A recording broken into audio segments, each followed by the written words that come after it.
Behind me is the Appomattox River. We're about 65 feet above the river on the Point of Rocks.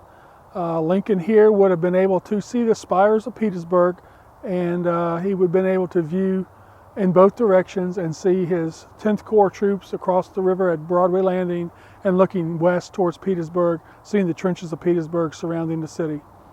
When Lincoln arrived that day on the 27th, he would have walked by the John Strahan House, which is known as Point of Rocks House. That was at this time the officers' living quarters. It had been previously part of where they performed surgery early in 1864, and now is adjacent to the hospital headquarters. President Lincoln, during his tour here, did view the buildings, but he did not go inside on this visit.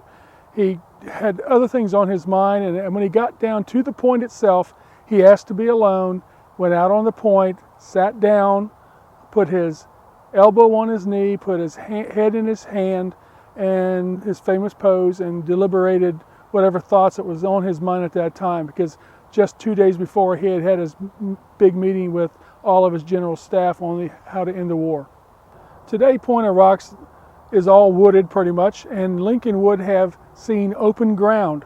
All of the foliage or tree covers along the slopes would have been cleared, open to the ground, because the soldiers here would have used the smaller trees for firewood and kindling, and the larger trees they would have cut into lumber to build the wards for this hospital.